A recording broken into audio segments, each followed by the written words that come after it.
आज का जो हमारा दौरा था अभी उसका एक फेज़ मुकम्मल हुआ है। चूँकि हम आर्कियोलॉजी डिपार्टमेंट की हेल्प से ये हमने आज का जो इवेंट था वो किया है, तो हमें उनकी मदद से जो चंद एक मुकामात जो हम पब्लिक के लिए नहीं होते वो हमने उनकी जो है वो उनकी मदद से आज आपको दिखाए हैं। तो अभी हम जो हिस्ट्री का एक जर्नल सा एक वो टूर है वो हम अभी करेंगे रिफ़्रेशमेंट के बाद, क्योंकि अभी थोड़ी मुझे लगता है कि एनर्जी होगी एनर्जी डाउन, तो इसलिए थोड़ी रिफ़्रेशमेंट करके फिर उसके बाद हम जो है वो बाकी टूर को हम एक पूरा बाग जो है वो हम देखते हैं। इसके हवाले से थोड़ा सा बेसिक मैं इंट्रोडक्शन तारुफ जो है वो बाग का देता जाऊं कि शालामार बाग जो है वो शाहजहां बादशाह ने तामीर करवाया था और इसकी जो इब्तदाई तारीख है वो एक ख्याल के ऊपर है।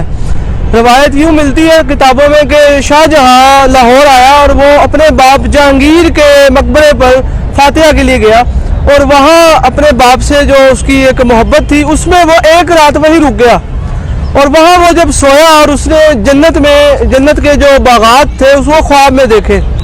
फ़ौरन उठते साथ ही उसने वो सारा नक्शा अपने एक सफ़े पर उसको तहरीर कर लिया। उसके बाद उसने फिर मुख्तलिफ जो माहिरीन थे उनको इस हवाले से डिस्कस होता रहा और फिर कुछ महीनों के बाद ये चीज़ फाइनल हो गई और इसकी ज़िम्मेदारी नवाब खलीलुल्लाह खान को दी गई कि जो लाहौर के अंदर ऐसी जगह तलाश करे कि जहाँ ये बाग बन सके।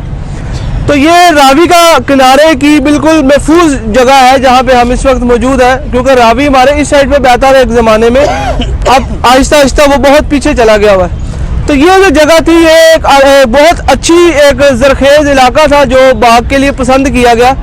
यहाँ पे उस ज़माने में एक मुसलमान मज़ारे था, उसका नाम महर महंगा है। महर महंगा को कहा गया कि बादशाह यहाँ बाग बनाना चाहता है, तो लेकिन महर महंगा ने वो ज़मीन नहीं दी और जब बादशाह लाहौर आया तो उसने वो सारी ज़मीन ही बादशाह को गिफ्ट कर दी और बादशाह ने भी आगे से उसके तोहफे को कबूल किया और कहा कि इस बाग की जो निगरानी है वो तुम और तुम्हारी औलाद ही करेगी। तो इस तरीके से फिर महर महंगा जो कि पहले इस इलाके में जो उसका गांव या एक इलाका यहाँ वो आबाद था, उसके बाद ही उसको पड़ोस का जो आगे इलाका था वो दे दिया गया। और चूँकि बाग के जितने माली थे, बागबान थे, वो सारे इसी इलाके में आबाद हुए, तो इसीलिए ये इलाका सारा बागबानपुरा मशहूर हुआ। इसी तरह जो लाहौर किले के थे माली और दीगर बागात के, वो भी आहिस्ता आहिस्ता इन्हीं इलाकों में आकर आबाद होना शुरू हुए। ये जो बाग आप देखते हैं इसमें दाखिली दरवाजे ये वाले नहीं है जहाँ से हम अभी आए हैं, या ये आपकी जो बैक पे है, ये बाग के अंदर आने के दरवाज़ा एक आपके अभी हम जाएंगे दाखिली तरफ दाएं तरफ है और एक इस तरफ बाएं तरफ है। ये दरवाज़ा चूँकि इसकी डायरेक्शन दिल्ली की तरफ है तो इसलिए इसको बाग का दिल्ली दरवाज़ा कहा जाता है, और इधर जो दरवाज़ा है वो चूँकि लाहौर की तरफ है तो उसका नाम लाहौरी दरवाज़ा है।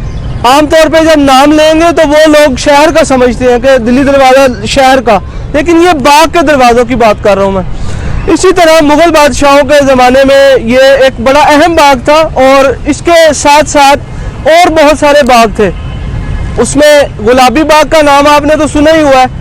इसके बाद बिल्कुल इसके ऑपोजिट एक बाग इसी का हिस्सा माना जाता है, वो अंगूरी बाग।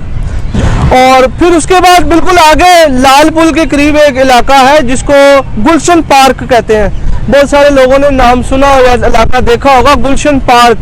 बेसिकली वो भी दारा शिकोह का बनाया हुआ गुलशन बाग था वो। फिर उससे थोड़ा सा और आगे चले जाए तो आगे एक इलाका आता है फतेहगढ़। तो फतेहगढ़ जो है वो भी दारा शिकोह का ही बनाया हुआ बाग है जो शाहजहां के मतलब कहने के उस पर हुक्म पर बना था, और वो बाग जो है वो सिख दौर में फतेहगढ़ नाम उसका बदल गया। पहले नाम यकीनन कोई और होगा। तो बाज़ मौरखीन कहते हैं कि वो बाग शालामार के बनने से पहले थे। जब शालामार बना वुसअत के लिहाज से, रकबे के लिहाज से बहुत बड़ा था, बहुत महंगा था, और उस वक्त फिर वो जो दूसरे बाग थे उनकी अहमियत कम होती चली गई कि वो छोटे थे, कम अहम थे, तो वो इसकी शोहरत के मुकाबले में वो बिल्कुल पीछे रह गए। तो आहिस्ता आहिस्ता उस पर फिर आने वाले ज़मानों में कब्ज़ा हुआ और वो चीज़ें ख़त्म होती चली गई। शहंशाह औरंगज़ेब आलमगीर की एक बेटी थी, उसका नाम ज़ेबुन्निसा है। उसकी एक किताब है दीवाने मख्फी, फ़ारसी ज़ुबान की उसकी शायरी है। उसमें उसकी दो जो गज़लें हैं वो इसी शालामार बाग की एक आबशार पे बैठ के उसने वो गज़लें कही हुई हैं। बाद अज़ा सिख दौर आया तो सिख दौर में इस बाग की जो एक कब्ज़ा था वो यहाँ मिलता है कि यहाँ के जो केयर टेकर थे उन्होंने एक वहाँ एक आबशार थी जो बहुत खूबसूरत और बड़े मार्बल की बनी हुई थी। उन्होंने क्या किया कि बचाने के लिए उसके ऊपर मिट्टी डाल के उसको भैंसों की खुरली बना दी। उस पर चारा लोगों जानवरों को डालने के लिए उन्होंने कहा कि ये इस तरह बच जाएंगी, लेकिन वो किसी ने उस पर मुखबरी की और वो खुरली हटा के उन्होंने वो सारा मार्बल जो है वो उतार लिया। अभी जो आपने हमाम देखा है उसके अंदर भी जो है वो पूरी उसकी 3-3, 4-4 फुट की दीवारें मार्बल की थी, फर्श मार्बल के थे, फवारे मार्बल के थे। अंदर आपको मासवाए उन शेरों के मुंह के मार्बल नजर ही नहीं आया होगा, क्योंकि वो सारा मार्बल यहाँ से उतार लिया गया हुआ है। इसी तरह ये जो नीचे तख्ते, इस बिल्डिंग के नीचे जो तख्ता आपको नजर आता है उस पे मलका और बादशाह के बैठने के लिए एक छोटा सा बड़ा प्यारा सा तख्त बना हुआ है। तो बाज़ रवायात में आता है कि रंजीत सिंह ने पहले उतारने की कोशिश की थी, लेकिन वो ऐसी टेक्निक से बनाया गया था कि उसको अगर एक उसको उखेड़ते वो सारा खुल जाता। तो बाज़ रेफरेंस में है कि वो अंग्रेज़ों ने उसको उतारने की कोशिश की थी, तो वो भी अभी हम जाके देखते हैं। उसके बाद इसका अगला हिस्सा है सावन बादों के नाम से है। उसमें पानी ऊपर से गिरता है और नीचे चिराग जलाने के लिए बहुत सारी जगह है। तो वो एक बड़ा खूबसूरत एक नज़ारा होता है जब लाइट जलती है और ऊपर से पानी गिरता है, और उसकी जो एक साउंड है और एक रोशनी का नज़ारा है वो बहुत ही अहम माना जाता था। उसके अलावा यहाँ पे पीछे एक बिल्डिंग आपको नज़र आ रही है, बिल्कुल इसी के पैरेलल जहाँ से हम अभी दाखिल हुए हैं। ये मलका की ख्वाबगाह के नाम से जानी जाती है। ये चूँकि अभी उन्होंने बताया कि यहाँ सामान रखा हुआ है डिपार्टमेंट ने, तो ये टोटली बंद है, ये विजिट करने के भी काबिल नहीं है। और इसी तरह इसी के पीछे एक छोटा सा अस्तबल बना हुआ है जो महाराजा रंजीत सिंह के ज़माने का है। बाग में सिखों के दौर के बाद चूँकि एक अफरा तफरी का दौर था, महाराजा रंजीत सिंह के हुकूमत में आने के बाद कुछ जो है हालात नॉर्मल हुए, और उस दौर में फिर महाराजा रंजीत सिंह ने इस बाग को अपने ज़ाती इस्तेमाल के लिए इस्तेमाल किया। उसके बाद महाराजा की डेथ के फ़ौरन बाद ही लाहौर में फिर एक दफ़ा खाना जंगी शुरू हुई उनकी आल औलाद में और उनके रिश्तेदारों में।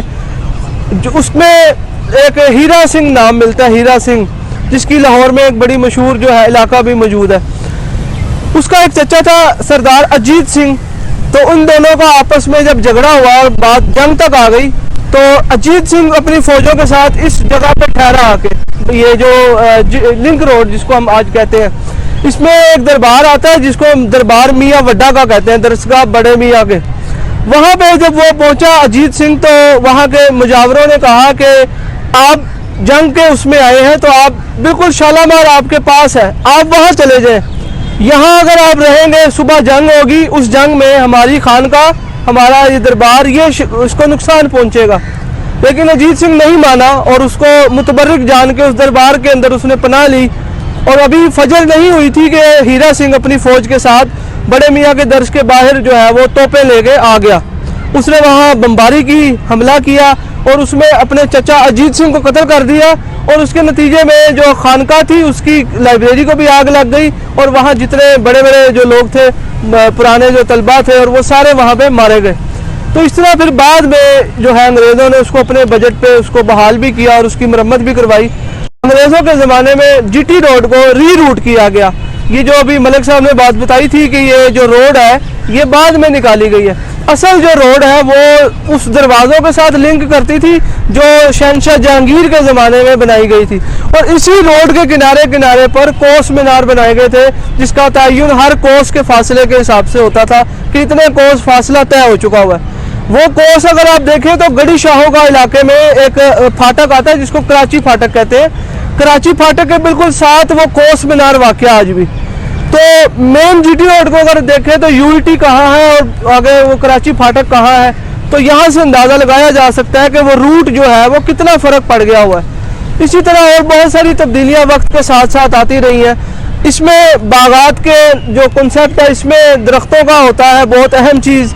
तो इसमें बहुत सारे फलों के दरख्त हैं और एक तवील अरसे तक इसका बहुत बड़ा ठेका होता था जिसमें महकमे को जो है वो बागात से आमदनी होती थी। अब तो मेरा नहीं ख्याल कि ऐसे कोई फल लगते हो। ये आपके ऊपर छोटे छोटे फल लगे हुए हैं किन्नुओं के, ये जो भी खट्टी है क्या है। इसमें एक बहुत ऐसा था कि चूँकि दरख्त बहुत किस्मों के थे, मुगलाई दरख्त थे, बड़े पुराने थे, और यहाँ परिंदे बहुत ज़्यादा होते थे, बहुत ज़्यादा किस्मों के परिंदे, जो एक लाहौर की ख़ास पहचान थी वो यहाँ होते थे। लेकिन वक्त के साथ साथ जैसे जैसे दरख्त कम होते चले गए, वो परिंदे भी जो है वो उनकी नस्ल भी ख़त्म होती चली गई। तो ये एक मुआशरे का बड़ा एक इस पर इम्पेक्ट पड़ा, इस आलूदगी से, दरख्तों की कटाई से, बाग के तब्दील होने से। और बाकी कसर पोल्यूशन ने पूरी कर दी, शोर शराबे ने पूरी कर दी। कुछ हमारी जो एक गैर जिम्मेदार शहरी हैं, उनकी वजह से जो बाग को नुकसान पहुंचता है, दीवारों पे वॉल चॉकिंग की जाती है, गंदगी फैलाई जाती है, और इसी तरह गैर जिम्मेदाराना रवैये के बाइस जो है वो हमारी ऐसी इमारत जो है वो ख़राब होती है।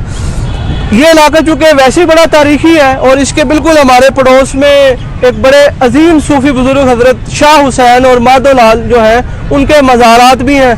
तो मैं, हमारे पंजाबी के शायर भी हैं, मुअर्रिख भी हैं, मुहक्किक भी हैं, तो मैं मुदस्सिर बशीर साहब से गुजारिश करूंगा कि वो हमें हज़रत शाह हुसैन की कुछ शायरी और उनकी जो बेसिक हालात ज़िंदगी है वो मुख्तसर से दुरानिये में बयान करें। इसके साथ हम रिफ्रेशमेंट का इंतज़ाम कर दें। कि तुम ये देखो कि जिस वे बंदा रल के किसी शहर को एक्सप्लोर करता है तो कितना कुछ नवा सीखता है ना। तो ग्रंथ भी एक लाइन है कि चेला गुरु, गुरु चेला। तो ਅਸੀਂ ਸਾਰੇ ਇੱਕ ਦੂਸਰੇ ਕੋਲ ਸਿੱਖਨੇ ਆ। ਕਲੈਕਟਿਵ ਵਿਜ਼ਡਮ ਜਿਹੜਾ ਹੈ ਉਹ ਇੱਥੇ ਆਂਦਾ ਹੈ। ਹਰ ਬੰਦੇ ਦਾ ਆਪਣਾ ਐਕਸਪੀਰੀਅੰਸ ਹੈ, ਉਹ ਅਸੀਂ ਸਾਰੇ ਇੱਕ ਦੂਸਰੇ ਨਾਲ ਸਾਂਝਾ ਕਰ ਰਹੇ ਹਾਂ। ਇੱਕ ਚੀਜ਼, ਦੂਸਰੀ ਚੀਜ਼, ਇਸ ਬਾਗ ਦੇ ਹਵਾਲੇ ਨਾਲ ਵੀ ਮੈਂ ਤੁਹਾਨੂੰ ਇੱਕ ਗੱਲ ਸ਼ੇਅਰ ਕਰੀ ਜਾਵਾਂ ਕਿ ਨੌਨਿਹਾਲ ਸਿੰਘ ਦਾ ਜਿਹੜਾ ਵਿਆਹ ਸੀ ਉਹਦੇ ਵਿੱਚ ਵੀ ਇੱਕ ਦਿਨ ਜਿਹੜਾ ਹੈਗਾ ਨਾ ਇਸ ਬਾਗ ਵਿੱਚ ਵੀ ਮਨਾਇਆ ਗਿਆ ਸੀ। ਤੇ ਜਿਹੜੇ ਉਸ ਵੇਲੇ ਦੇ ਵਿਜ਼ਿਟਰਸ ਹੈਗੇ ਨੇ ਉਹ ਦੱਸਦੇ ਨੇ ਕਿ ਉਹਨਾਂ ਨੇ ਤਾਰੀਖ ਵਿੱਚ ਇੰਨਾ ਮਹਿੰਗਾ ਵਿਆਹ ਨਹੀਂ ਦੇਖਿਆ ਜਿਹੜਾ ਵਿਆਹ ਇੱਥੇ ਹੋਇਆ ਸੀ। ਤੇ ਸਾਰੀ ਰਾਤ ਚਾਨਣ ਰਹਿੰਦਾ ਸੀ ਤੇ ਚਾਨਣ ਵਾਸਤੇ ਉਹਨਾਂ ਨੇ ਉਸ ਵੇਲੇ ਖਾਸ ਕਿਸਮ ਦੀਆਂ ਹਾਂਡੀਆਂ ਪ੍ਰਿਪੇਅਰ ਕੀਤੀਆਂ ਸਨ ਜਿਨ੍ਹਾਂ ਵਿੱਚ ਉਹਨਾਂ ਨੇ ਮੋਮ ਪਾਇਆ ਹੁੰਦਾ ਸੀ ਤੇ ਸਾਰੀ ਰਾਤ ਉਹ ਜਗਦਾ ਸੀ। ਇਹ ਤੇ ਇਹਦੇ ਨਾਲ ਗੱਲ ਹੋ ਗਈ। ਦੂਸਰੀ ਗੱਲ ਰਹੀ ਸ਼ਾਹ ਹੁਸੈਨ ਦੀ। ਤੇ ਸ਼ਾਹ ਹੁਸੈਨ ਅਕਬਰ ਦੇ ਪੀਰੀਅਡ ਦਾ ਸ਼ਾਇਰ ਹੈ ਔਰ ਮਲਕ ਅਲੀ ਕੋਤਵਾਲ ਜਿਹੜਾ ਲਾਹੌਰ ਸ਼ਹਿਰ ਦਾ ਕੋਤਵਾਲ ਸੀ ਉਹ ਉਸੇ ਹੀ ਮਦਰਸੇ ਤੋਂ ਪੜ੍ਹਿਆ ਸੀ ਜਿੱਥੋਂ ਸ਼ਾਹ ਹੁਸੈਨ ਪੜ੍ਹਿਆ ਸੀ। ਤੇ ਸ਼ਾਹ ਹੁਸੈਨ ਨੂੰ ਵੀ ਲਾਹੌਰ ਦੀ ਗਵਰਨਰੀ ਦੀ ਆਫਰ ਹੈਗੀ ਸੀ ਤੇ ਲੇਕਿਨ ਉਹਨੇ ਨਹੀਂ ਮੰਨੀ ਸੀ ਕਿ ਤੁਸੀਂ ਬਾਹਰੋਂ ਆਏ ਹੋ, ਅਸੀਂ ਤੁਹਾਨੂੰ ਕਿਉਂ ਐਕਸੈਪਟ ਕਰੀਏ। ਇੱਕ ਚੀਜ਼। ਦੂਸਰੀ ਚੀਜ਼ ਜਿਹੜੀ ਸਾਡੇ ਉੱਤੇ ਹਾਂ ਮੁਖਾਦੇ ਇੱਕ ਇਲਜ਼ਾਮ ਲਾਇਆ ਕਿ ਜੀ ਅਸੀਂ ਡਰਪੋਕ ਹੈਗੇ ਹਾਂ, ਅਸੀਂ ਹਰ ਆਉਣ ਵਾਲੇ ਨੂੰ ਵੈਲਕਮ ਕਰਨੇ ਹੈਗੇ ਹਾਂ। ਇਹ ਗੱਲ ਕਤਨ ਗਲਤ ਹੈਗੀ ਹੈ। ਅਸੀਂ, ਸਾਡਾ ਦਿਲ ਬਹੁਤ ਵੱਡਾ ਹੈ। ਸਾਡੇ ਇੱਥੇ ਜਿਹੜੇ ਮੁਹੱਲੇ ਨੇ, ਤੁਸੀਂ ਥਾਵਾਂ ਤੇ ਜਾਓ, ਕਦੀ ਕਿਸੇ ਨੂੰ ਇਹ ਨਹੀਂ ਪਤਾ ਹੈ ਕਿ ਇਹ ਕਸ਼ਮੀਰੀ ਹੈਗਾ, ਪਠਾਨ ਹੈਗਾ, ਇਹ ਬਿਹਾਰੀ ਹੈ ਜਾਂ ਬੰਗਾਲੀ ਹੈ। ਤੁਹਾਡੇ ਆਪਣੇ ਮੁਲਕ 'ਚ ਇੱਕ ਸ਼ਹਿਰ ਹੈ ਜਿੱਥੇ ਸਾਰੇ ਮਹੱਲੇ ਵੱਖਰੇ ਹੈਗੇ ਨੇ ਕਿ ਇਹ ਪਠਾਨ ਕਲੋਨੀ ਹੈ, ਬਿਹਾਰੀ ਕਲੋਨੀ ਹੈ, ਤੇ ਉੱਥੇ ਵੰਡੀਆਂ ਹੀ ਨੇ ਥਾਵਾਂ ਕਿ ਐਨੇ ਘਰ ਪੰਜਾਬੀਆਂ ਦੇ ਨੇ, ਐਨੇ ਮਹਾਜਰਾਂ ਦੇ ਨੇ, ਐਨੇ ਪਸ਼ਤੋ ਸਪੀਕਿੰਗ ਵਾਲਿਆਂ ਦੇ ਹੈਗੇ ਨਾ। ਅਸੀਂ ਹਰ ਦੌਰ ਦੇ ਵਿੱਚ ਰੈਜ਼ਿਸਟੈਂਸ ਆਪਣੀ ਦਿੱਤੀ ਹੈ ਔਰ ਆਪਣੀ ਪੂਰਾ ਜਿਹੜਾ ਰਿਬੇਲੀਅਨ ਹੈ ਸਾਡਾ ਰਿਹਾ। ਔਰ ਸ਼ਾਹ ਹੁਸੈਨ ਜਿਹੜਾ ਹੈਗਾ ਉਹ ਇਹਨਾਂ ਗਲੀਆਂ 'ਚ ਹੀ ਰਿਹਾ। ਇੱਕ ਪੂਰਾ ਵੇਲਾ ਆਇਆ ਕਿ ਸ਼ਾਹ ਹੁਸੈਨ ਦਾ ਸਾਰਾ ਕਲਾਮ ਜਿਹੜਾ ਹੈਗਾ ਉਹ ਮੁਗਲਾਂ ਨੇ ਵੀ, ਉਹਦੇ ਬਾਅਦ ਵਾਲੀਆਂ ਵੀ ਸਰਕਾਰਾਂ ਨੇ ਉਹ ਸਾਰੇ ਦਾ ਸਾਰਾ ਇੱਥੋਂ ਇੱਕ ਕਿਸਮ ਦਾ ਸਕਿਪ ਕਰ ਲਿੱਤਾ। ਉਹ ਕਲਾਮ ਕਿਸ ਤਰ੍ਹਾਂ ਬਚਦਾ ਹੈਗਾ? ਉਹ ਕਲਾਮ ਬਚਦਾ ਹੈ ਕਵਾਲਾਂ ਦੇ ਰਾਹੀਂ।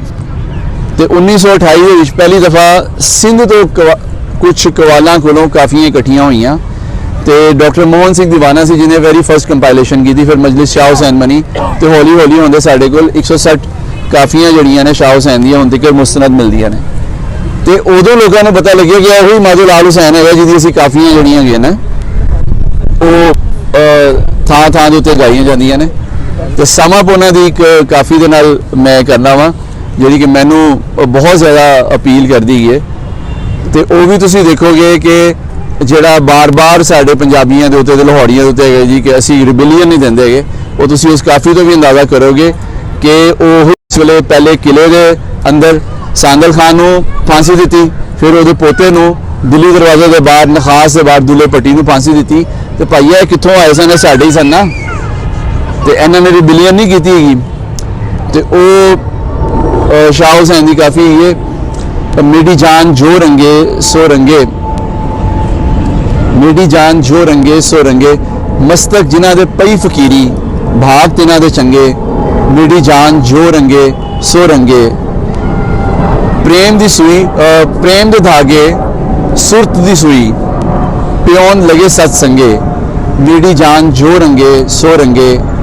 कहे हुसैन फकीर निमाणा तख्त ना मिलदे मंगे मेरी जान जो रंगे सो रंगे है साडा वो पंजाबी विजडम है ਜਿਹੜਾ ਸਾਡੇ ਨਾਲ ਸਦੀਆਂ ਤੋਂ ਟੁਰਦਾ ਆ ਰਿਹਾ ਜਿਹੜਾ ਬਾਬ ਫਰੀਦ ਤੋਂ ਲੈ ਕੇ ਖਵਾਜਾ ਫਰੀਦ ਤੱਕ ਹੈਗਾ ਤੇ ਉਹੀ ਥਾਵਾਂ ਹੀ ਨੇ ਕਿ ਜਿੱਥੇ ਇਹਨੇ ਨੱਚ ਕੇ ਸਾਰੀ ਆਪਣੀ ਰਿਲੀਜਨਸ ਜਿਹੜੀ ਹੈ ਲੋਕਾਂ ਦੇ ਨਾਲ ਸ਼ੇਅਰ ਕੀਤੀ ਜੀ ਮਿਹਰਬਾਨੀ।